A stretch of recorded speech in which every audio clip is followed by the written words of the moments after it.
ஒவ்வொரு நாளும் சாயங்காலத்துல சூரியன் மெதுவா கடலுக்குள்ள மறைய வானமே ஒரு ஓவியம் போல செந்நிறத்துல ஜொலிக்கும். அந்தி சாயுற அந்த அற்புதமான நேரத்தை நம்மில எத்தனை பேர் ரசிச்சிருப்போம். ஆனா அந்த கொஞ்ச நேரத்துக்குள்ள ஒரு மிகப்பெரிய பொக்கிஷம் ஒளிஞ்சிருக்குன்னு நமக்கு தெரியுமா? தினமும் சூரியன் மறையிற அந்த சில நிமிடங்கள்ல கிடைக்கிற ஒரு பொக்கிஷத்தை நம்மில் நிறைய பேர் சாதாரணமாக தவற விடுறோம். அந்த நேரத்துல அல்லாஹ் கிட்ட நாம மனசார கேட்டா கிடைக்கிற ஒரு பாக்கியம் அந்த தொழுகையில மறைஞ்சிருக்கு. அது என்ன பொக்கிஷம்னு யோசிச்சிருக்கீங்களா? அதுதான் மக்ரிப் தொழுகை. வாங்க அதோட அருமைகளை நாம ஒன்னா சேர்ந்து தெரிஞ்சுக்கலாம். ஒரு நாள் முழுக்க வேலை, படிப்பு, அலைச்சல்னு ஓடி ஓடி களைச்சு போய் நாம வீட்டுக்கு திரும்புற நேரம் அது. ஒரு பக்கம் உடம்புல அசதி, இன்னொரு பக்கம் அடுத்த வேலைக்கான அவசரம்.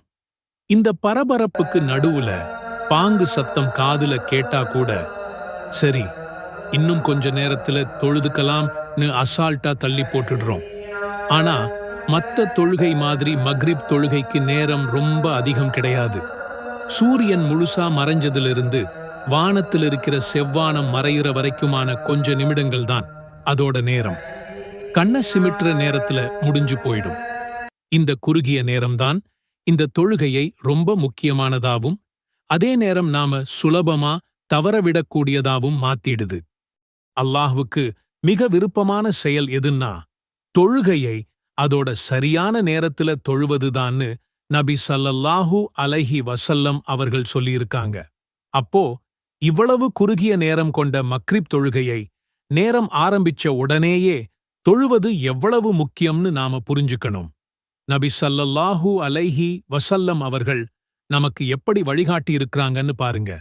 ராஃபிவு இப்னு கதீஜ் ரலியல்லாஹு அன்ஹு அவர்கள் கூறும்போது, நாங்கள் நபி ஸல்லல்லாஹு அலைஹி வஸல்லம் அவர்களுடன் மக்ரிப் தொழுதுவிட்டு திரும்பும்போது எங்களில் ஒருவர் அம்பு எய்தால் அந்த அம்பு விழும் இடத்தை பார்க்க முடியும் என்று சொல்றாங்க.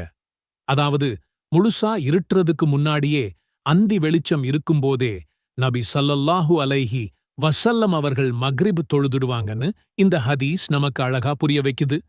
வானவர் தலைவர் ஜிப்ரீல் அலைஹிஸ்ஸலாம் அவர்கள் நபி ஸல்லல்லாஹு அலைஹி வஸல்லம் அவர்களுக்கு தொழுகையின் நேரங்களை கற்றுக் கொடுத்தப்பவும் மக்ரிப் தொழுகையை அதோட ஆரம்ப நேரத்திலேயே தொழுது காட்டினாங்க. இதிலிருந்து இந்த நேரம் அல்லாஹ்வால் நிர்ணயிக்கப்பட்ட ஒரு முக்கியமான நேரம் என்பதை நாம உணரலாம்.